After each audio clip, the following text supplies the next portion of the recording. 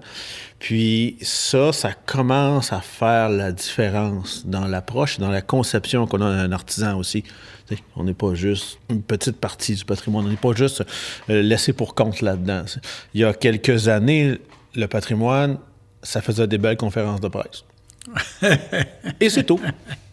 Qu'est-ce qu'on fait avec ça? Une belle conférence de presse. Après, on fait quoi? On a fait une conférence de presse. Il y a encore la photo pour le calendrier du député, mais... C'est ça faisait une belle conférence de presse. Là, tranquillement, on voit que ces actions-là, qui ont été soutenues, puis qui ont des pressions constantes, comment on fait pour faire bouger une masse énorme et avec une énorme inertie, on lui donne une petite pression, mais constante. Finit par se mettre en mouvement à un moment donné. Ce mouvement-là a probablement commencé par aussi... On s'est rendu compte que notre patrimoine se dégradait puis qu'on le perdait, comme le savoir-faire des bateaux que de votre côté, dans le savoir-faire aussi qu'on a dans le patrimoine bâti, dans nos belles pièces de patrimoine. On a des maisons qui sont autant simples que complexes. Tu sais, le patrimoine, c'est pas juste des églises. Des fois, il y en a qui disent « Oui, mais le patrimoine, j'ai une église. » Non, oublie ça. C'est aussi un noyau villageois, c'est aussi une atmosphère de vie. Ça, si on le perd, on se rend compte qu'on perd collectivement. C'est des homogénéités de territoire aussi. Oui, hein? puis... On prendrait le Vieux-Champlain. Imaginons Québec sans le Vieux-Champlain. C'est ça. On a un problème. Hein? C'est plus une ville du patrimoine de l'UNESCO. Hein? Ça ne l'est plus. Et plein de villes, maintenant, qui sont plus grosses, qui avaient des noyaux villageois au départ, qui sont maintenant leur centre-ville touristique. Parce qu'il y a eu des efforts. Puis là, on se rend compte... Le patrimoine bouge aussi en fonction de l'économie, parce que l'économie mène dans notre milieu. Puis on se rend compte que économiquement, ça devient rentable d'avoir des noyaux villageois qui sont beaux et habitables. Fait que là, ce roue-là aussi commence à tourner. Donc, on a un intérêt à ce que ça se perdure et ça se perpétue, parce qu'on se rend compte que sur le temps, la notion qu'on n'avait pas il y a 30 ans, ça devient rentable d'avoir un touriste chez nous. Tout d'un coup, on a une notion de pérennité, parce qu'on a un usage. Ouais. L'excuse est souvent la même pour justifier la destruction d'un bâtiment. Mais l'artisan connaît des solutions, des alternatives. J'entends, cette année, il y a eu comme 4 vieilles maisons là, de 1700. Je vais vous dire pourquoi j'aime pas ça. C'est parce que, dans le fond, l'excuse est toujours la même. Elle était dangereuse, elle était pourrie, elle était... etc. Mais c'est pas vrai. En préservation, on peut faire beaucoup d'actions pour préserver un bien. On peut remplacer aussi à l'identique des morceaux. On peut... Un châssis de fenêtre, il va durer quoi, 80 ans? On peut le rendre plus que ça. Plus que ça? Plus que ça. Moi, les plus vieilles que j'ai observées, ils dépassaient le 200 ans. OK. Mais nous, dans la marine, un morceau de bois, là, quand ça fait 80 ans, là, c'est extraordinaire. Remplacer un morceau à l'identique, c'est pas perdre l'objet, c'est pas perdre un bateau qui vit. On va toujours remplacer des morceaux de bois dedans.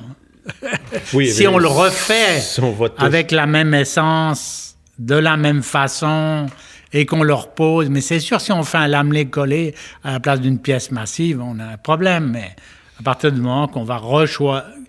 Parce que la préservation, avant toute chose, là, c'est une technique, c'est un savoir-faire.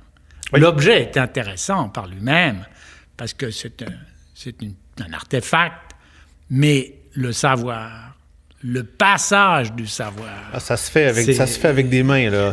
Définitivement, il n'y a que ça.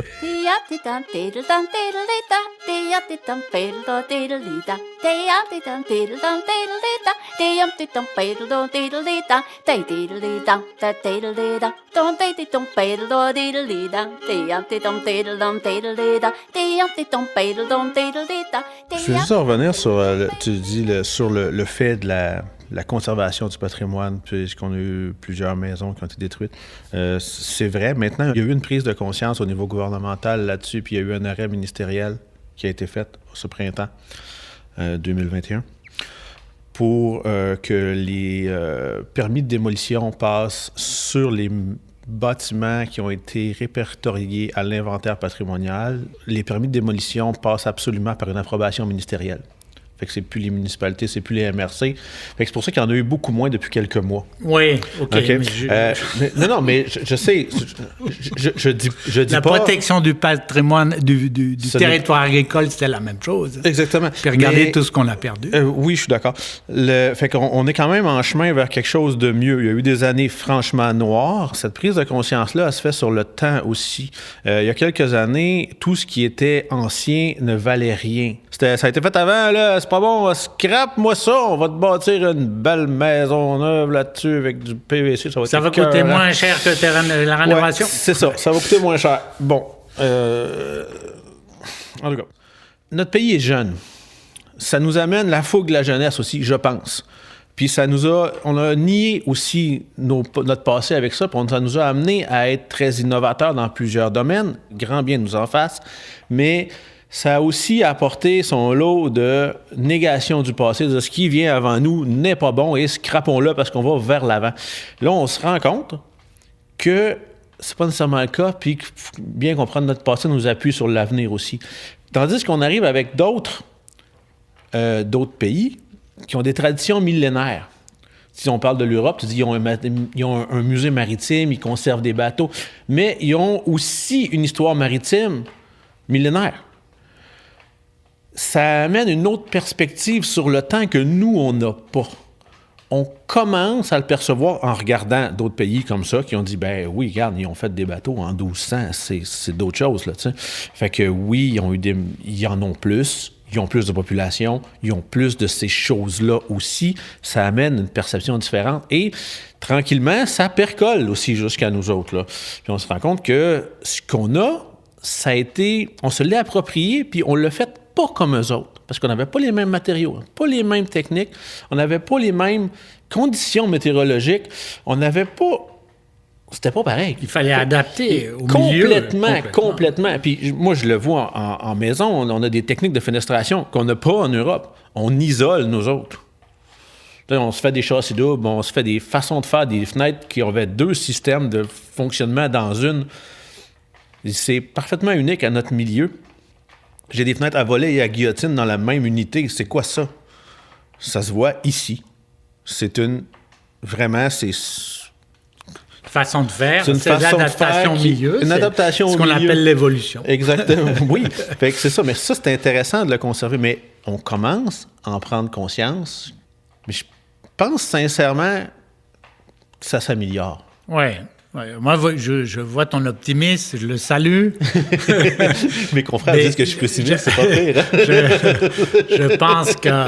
Je pense qu'effectivement, dans le patrimoine bâti, maison, etc., on est très loin, vous êtes très loin du patrimoine maritime ici, qui a été complètement oublié, varlopé, saccagé d'une façon assez exemplaire.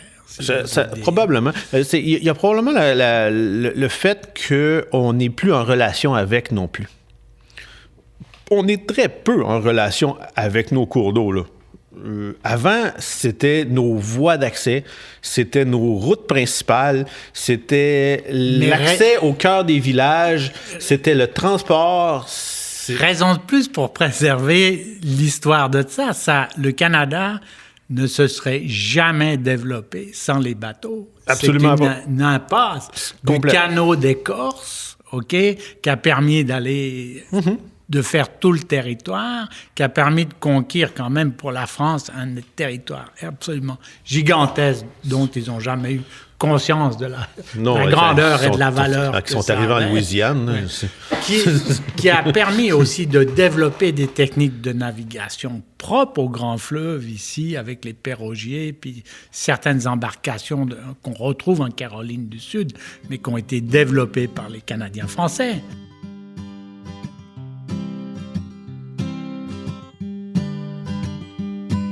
Assis dans mon canot d'écorce, prends comme la flèche ou le vent.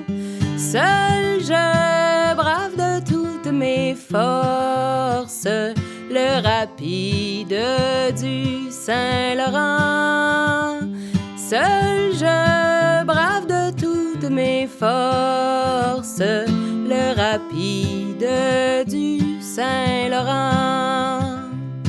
C'est mon compagnon de voyage, et quand la clarté du jour fuit, je le renverse sur la plage, fais ma cabane pour la nuit. Il y a une grande part d'éducation aussi à faire sur qu'est-ce que tu as dans les mains.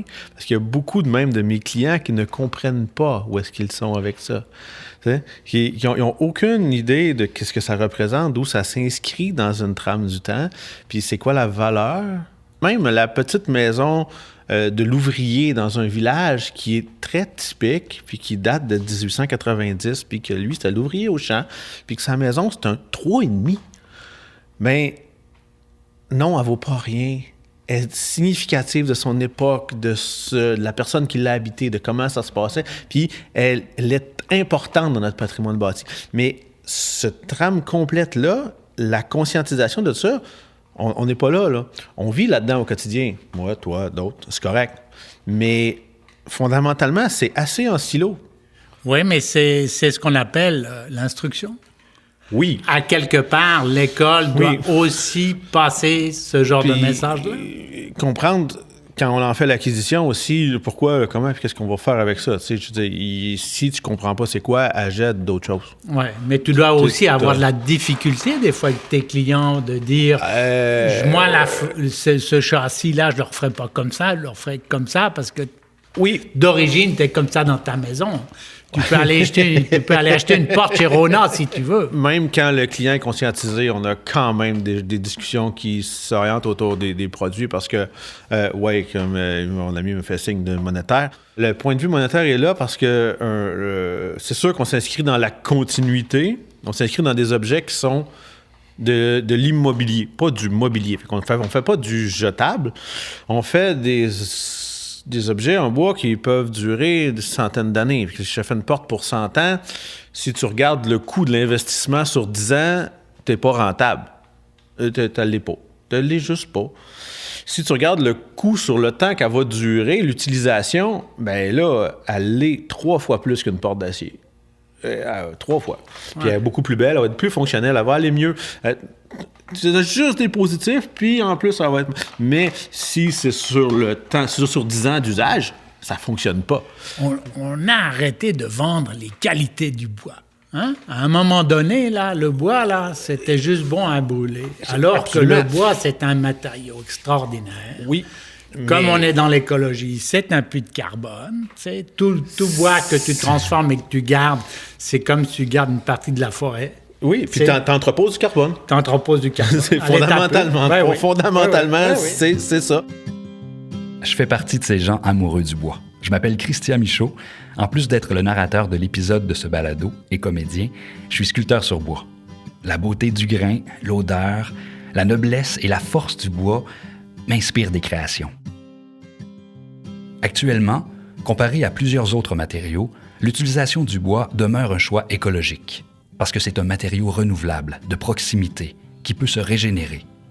Maude Flamand-Hubert, professeure adjointe au département des sciences du bois et de la forêt de l'Université Laval, décrit les visions qui encadrent la préservation de la forêt, cet écosystème à la source de la matière première des artisans.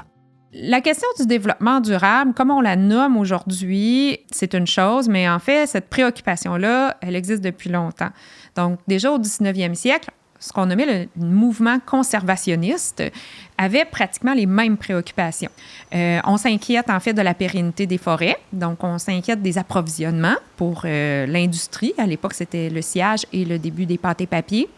On observe aussi les méfaits de l'homme, si on peut dire, sur l'environnement forestier et on tente de compenser, d'être en fait encore meilleur que la nature elle-même.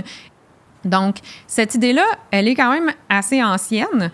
La grande différence, c'est comment on conçoit finalement l'utilité de la forêt pour le bien-être humain. Et ça peut se décliner de plusieurs façons. Donc, bien sûr, à des fins économiques, hein, si on pense, par exemple, au marché, à l'industrie, déjà à cette époque-là, mais encore aujourd'hui, notre régime forestier, il est imbriqué dans des marchés internationaux.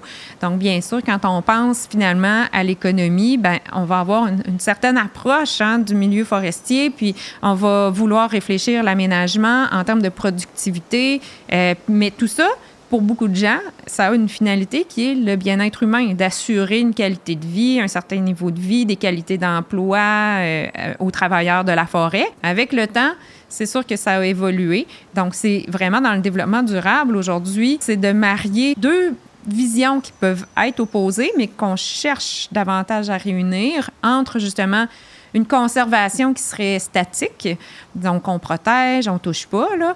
Puis un autre modèle qui est un peu, quelque chose qui est en mouvement, du développement. Hein? Puis là, on l'associe souvent à la croissance économique. Donc là, on essaie de réunir ensemble deux visions, disons, qui se sont développées de façon opposée. Dans les années 1970, c'est les mouvements environnementaux qui prennent forme. Puis là, on va vraiment arriver à ce qu'on appelle la cloche de verre, hein, mettre sur des endroits particulièrement significatifs, les parcs nationaux, hein, ça a été d'identifier justement des milieux exceptionnels, représentatifs donc de notre territoire et de les protéger. Là, aujourd'hui, avec les changements climatiques, il y a des nouveaux enjeux aussi. Donc, on constate que quand on protège intégralement, bien, des fois, il se passe des choses sur le territoire qu'on ne souhaitait pas. Là, on peut penser aux espèces envahissantes, par exemple. On remet beaucoup en question cette opposition-là. Puis quand on pense à la déforestation, aujourd'hui, il faut voir que quand même, le couvert forestier reprend à plusieurs endroits. Cependant, ce qui est inquiétant, c'est davantage l'étalement urbain. Donc là, c'est vraiment des endroits où, justement, on va avoir une approche de la conservation qui va se marier avec l'utilisation des forêts à des fins productives dans un objectif de conserver le couvert forestier.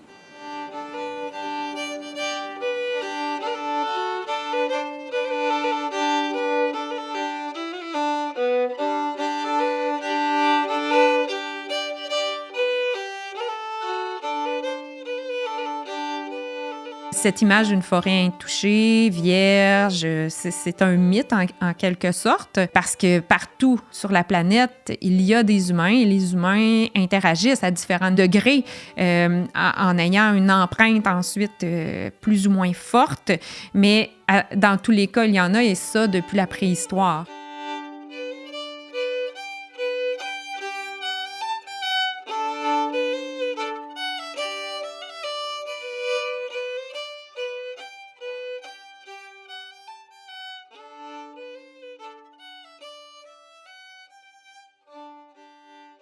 Les constructions de bois requièrent des soins et ces savoirs doivent se transmettre aussi.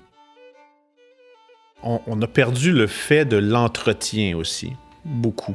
Ça rentre en ligne de compte dans la maison ancienne parce que le bois, il va durer plus longtemps, c'est vrai, il va avoir des propriétés physiques qui vont être exceptionnelles. De confort. De confort exceptionnel. Puis, tu sais, on fait une fenêtre traditionnelle à volets avec une contre-fenêtre, on a les mêmes rendements qu'une fenêtre à thermos. Là. On les rejoint, on les match, puis même des fois, on les dépasse dépendamment. Puis, ça, il n'y a aucun problème là-dessus, mais il faut l'entretenir.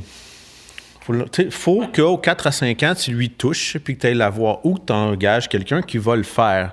Ta maison, de toute façon, il faut l'entretenir. C'est un bien, il faut l'entretenir. Si tu n'entretiens pas un bien, tu vas le jeter. Oui, mais ta vie de thermos, elle va casser pareil, puis tu vas la remplacer. C'est sûr. Si tu ne l'entretiens pas, tu vas l'acheter. C'est comme acheter une voiture. Tu pourrais t'acheter une voiture qui va être sans entretien. 80 000 km. Tu vas l'acheter. Tu ne changeras pas l'huile, tu ne vas rien faire, tu vas juste mettre de l'essence, mais tu vas la jeter.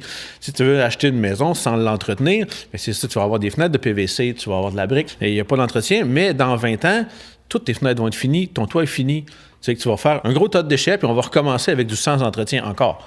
Je pense que c'est une vision dépassée actuellement. C'est une vision qui commence à être dépassée, mais sur l'investissement à court terme, elle existe encore. Parce que si je veux habiter dedans 5 ans et la revendre, ça peut être économiquement rentable, même si socialement, c'est complètement une horreur dans l'utilisation de la ressource. Oui, tout à fait. On a vu beaucoup dans les années 70 et 80 de vieilles maisons qui ont été achetées à très, très, très faible coût. Là. Une maison de campagne de 1880 pour 22 000 $ sur le bord de l'eau. Là. C'était pas grave. Là.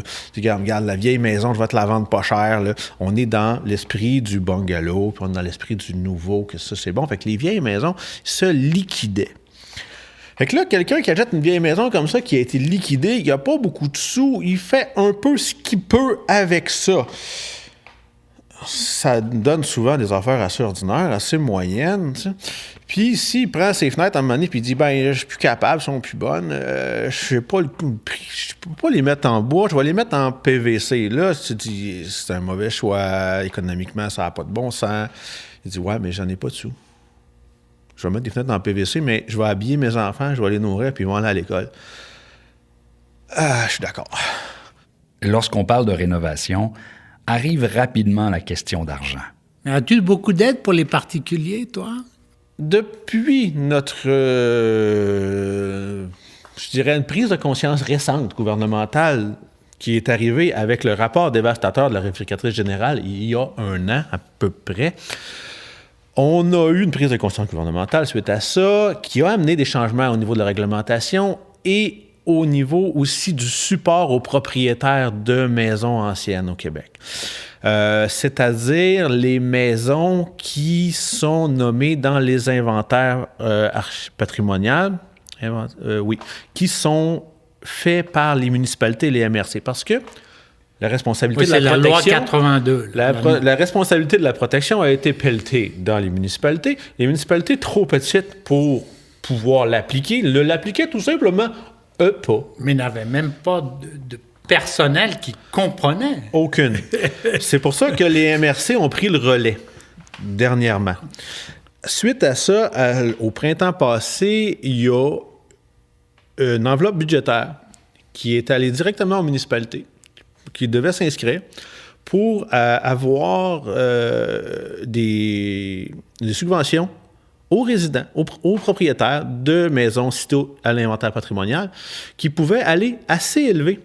C'est très intéressant. Vous pouvez aller jusqu'à 80% d'un projet. Et puis, pour la première fois depuis longtemps, on a ça qui est disponible d'une façon assez large à partir du moment où la municipalité a un intérêt et fait des demandes en conséquence au ministère.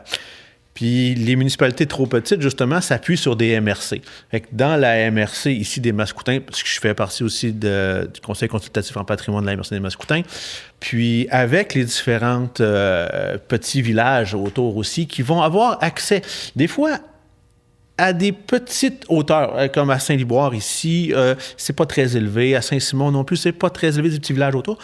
Mais quand même, on commence. Vas-tu pouvoir former de la relève de plus grâce à ça? Oui. Mon canot est d'écorce fine que je prends sur les bouleaux blancs. Les coutures sont faites de racines et les avirons de bois franc. Les coutures sont faites de racines. Déterminé à mener à bien son projet de restauration de la Grosse-Île, Didier Épard a touché à toutes les facettes entourant la construction navale. Pour l'approvisionnement, il s'est rendu en forêt. La Golette, c'est 800 arbres. Alors. Ça te dit... Quand même. Ça fait du volume. Il y a quand même un petit peu de bois, hein? Oui. J'ai été le chercher en forêt, je l'ai débité, j'ai tout fait. Je suis vraiment parti du tronc devant moi jusqu'au produit fini. Puis, entre autres, il y avait un arbre pour l'étrave, un grand chêne. Et puis, je l'ai choisi exprès parce que ce chêne-là, il poussait à flanc de montagne, puis il avait déjà la courbe qui était initiée dedans. Tu comprends? Alors, quand j'ai identifié les arbres, j'ai dit au bûcheron, regarde, lui, là, tu vas l'abattre quand il fera pas trop froid, OK? Pour pas qu'il casse, parce qu'il est à flanc de montagne, là. Puis quand il sera abattu, tu m'appelleras, tu sais.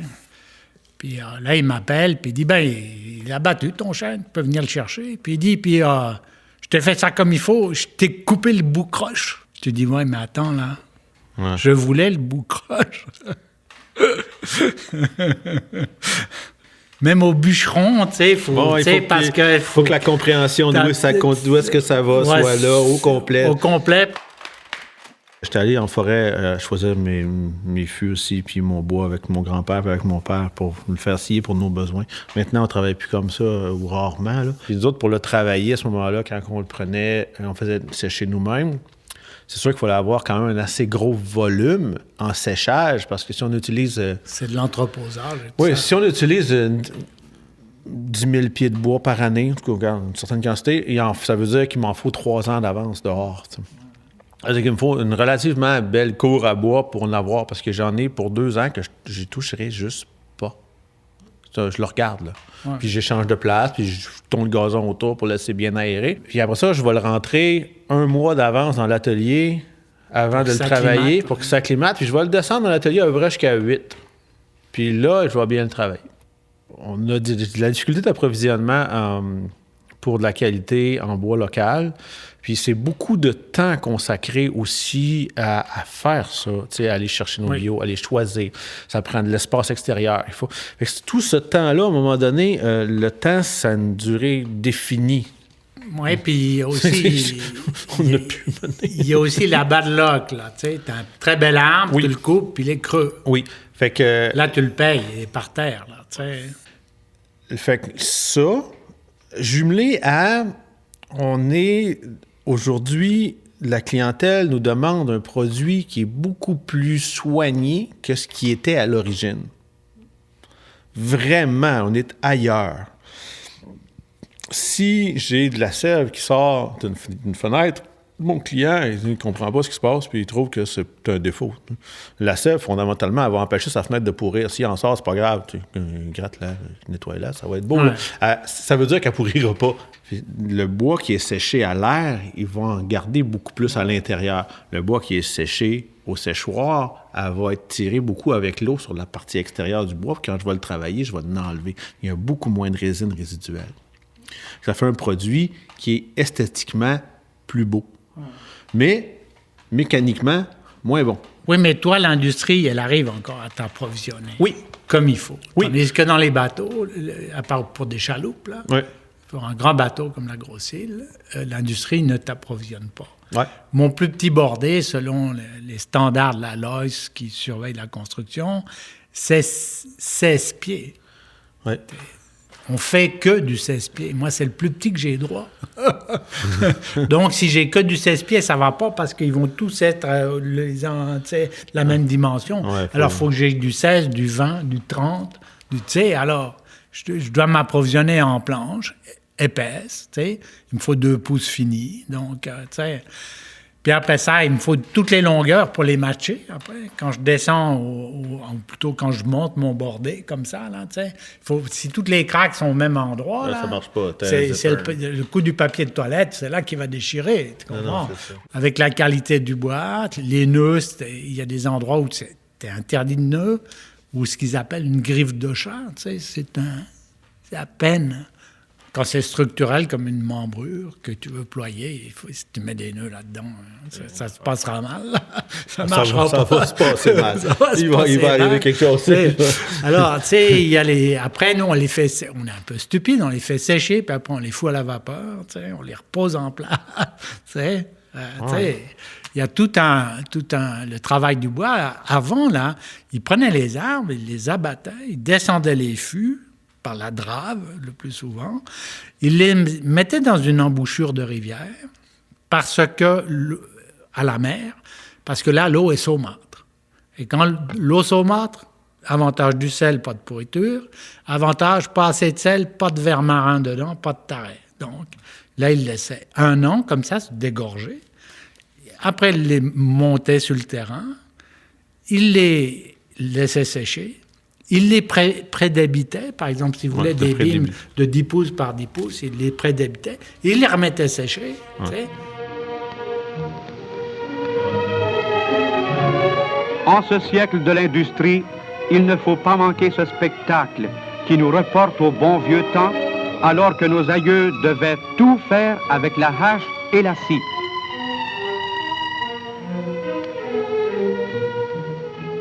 Le coureur des bois et le défricheur, c'est vraiment nos deux grandes figures mythiques. Elles se distinguent dans le sens où le coureur des bois, souvent, est un peu plus proche de la nature et même souvent, il est un peu, comme on dit, ensauvagé. Alors que le bûcheron, on a deux figures du bûcheron. On a une figure qui est davantage l'homme fort, un personnage un peu rude, mais aussi très... qui domine la forêt. Donc, c'est celui qui est capable de couper ses arbres à la hache, etc. Et on a aussi quand même des fois l'image du bûcheron un peu plus, une image un peu plus miséreuse, parce que le travail en forêt, c'était aussi difficile. Faut pas se méprendre, ça l'était aussi pour les coureurs des bois. Il y en a énormément qui ont perdu la vie. Mais donc, ces deux figures très, très fortes, en fait, elles nous ramènent un peu à ce qu'on souhaite idéaliser de la nature, de notre lien à la nature, c'est-à-dire la capacité des populations immigrantes à s'adapter à l'environnement forestier. Parce que quand on lit les récits, que ce soit dans les archives ou aussi dans les premières œuvres littéraires, on voit souvent cette tension, donc, des premiers immigrants qui arrivent, qui luttent contre la forêt. La forêt est plus forte qu'eux. On valorisait peu à cette époque, mais maintenant, c'est bien documenté comment les peuples autochtones ont été essentiels à la survie des premiers immigrants. En fait, à qui appartient la forêt du Québec? On peut l'aborder du point de vue vraiment, disons, du droit, de la propriété. Ici, au Québec, on a un territoire forestier qui est principalement public.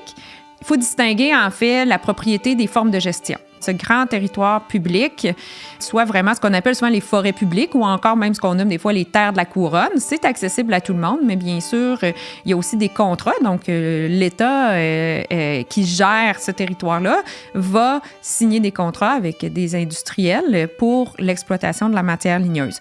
Ceci dit, ça appartient, disons, à la population, mais souvent, on distingue un petit peu, justement, difficilement là, entre le fait que ce soit public, mais c'est quand même administré. On s'en remet donc à l'État, à nos gouvernements pour gérer ce territoire-là.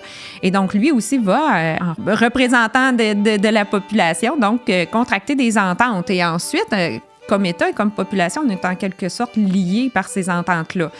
Pendant très longtemps, c'était des concessions forestières. Aujourd'hui, ce sont des contrats d'approvisionnement.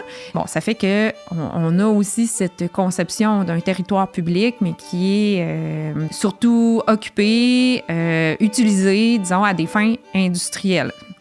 Ceci dit, il y a d'autres activités aussi, de là, actuellement, les revendications des Premières Nations qui veulent aussi pouvoir avoir accès à ces territoires-là et y vivre un mode de vie qui leur ressemble. Ensuite, par exemple, les parcs nationaux aussi, ce sont des territoires publics sur lesquels on instaure un autre type de gestion. Donc, encore là, est-ce que les gens se les approprient? Ça, c'est la vraie question, là, souvent. Il faut voir que parfois, on n'a pas besoin de vivre, d'en dépendre pour avoir un sentiment d'appartenance, pour aussi, disons, revendiquer un droit de parole sur l'usage de ces espaces-là. Parce que ça fait partie justement de l'histoire, ça fait partie de ce qu'on nomme nos richesses collectives. C'est aussi maintenant, la forêt a un enjeu écologique.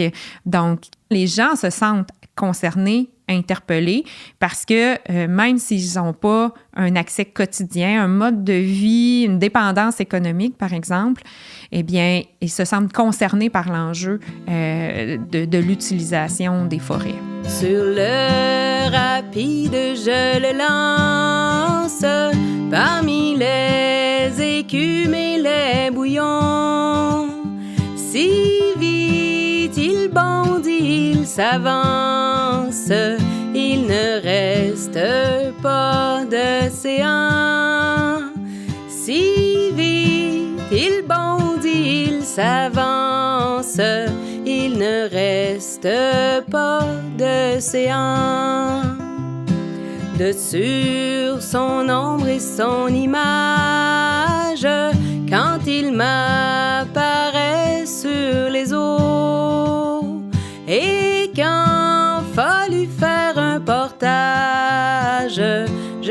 transportais sur mon dos. Et quand fallut... À nous la forêt. Et pour que les métiers artisanaux du bois demeurent vivants, il faut former une relève qualifiée. En 2021, le Conseil des métiers d'art a démarré avec le Cégep du Vieux-Montréal une attestation collégiale en métiers d'art du patrimoine bâti. L'objectif du programme est d'offrir une formation de spécialisation pour les interventions de restauration sur les bâtiments historiques. Un pas important, un élan pour le secteur. Mon grand-père a commencé à travailler le bois, il avait probablement 14 ans. Fait qu'à 24 ans, il avait 10 ans de métier. Ah oui. On a une autre référence, Ouais, là. ouais. Il avait pas de maîtrise en informatique, par exemple. Il maîtrisait aucun téléphone intelligent. Il était pas capable d'envoyer un courriel.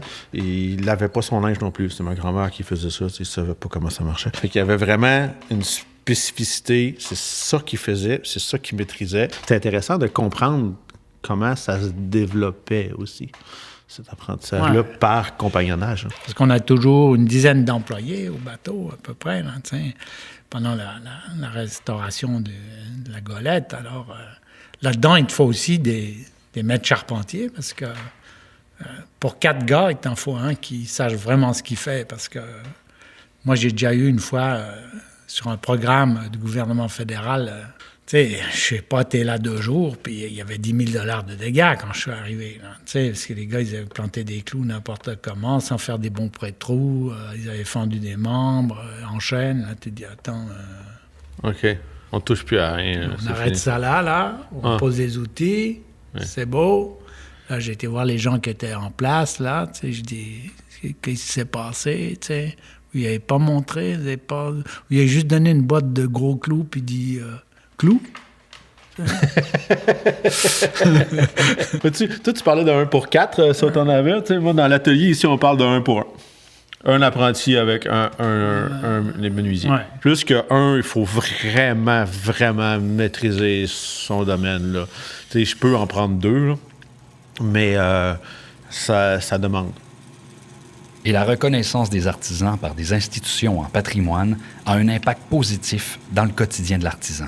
C'est un facteur facilitant. Ben moi, quand Conseil et Monuments ici du Québec m'ont nommé, je ne me rappelle plus le titre exact que j'ai eu, ben c'est sûr que ça a comme instauré une sorte de respect, là.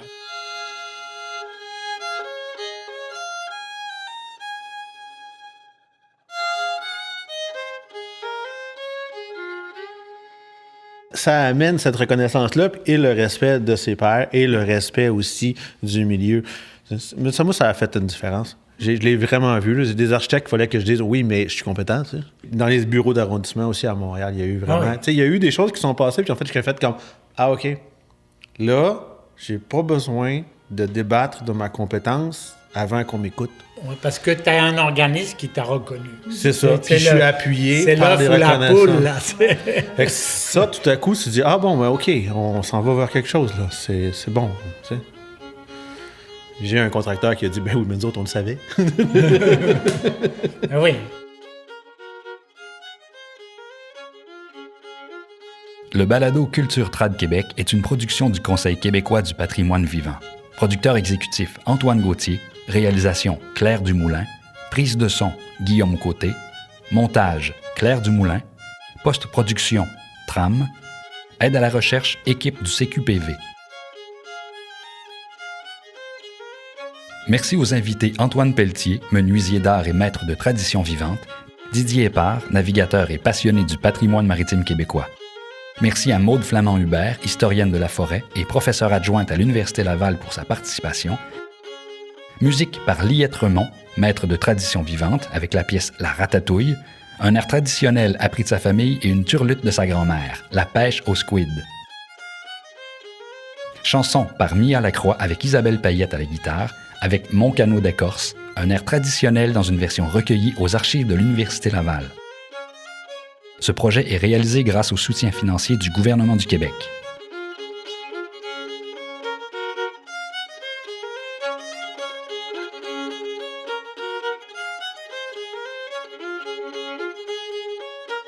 Dum dee dum dee dum dee dum dum dee dum dum dum dum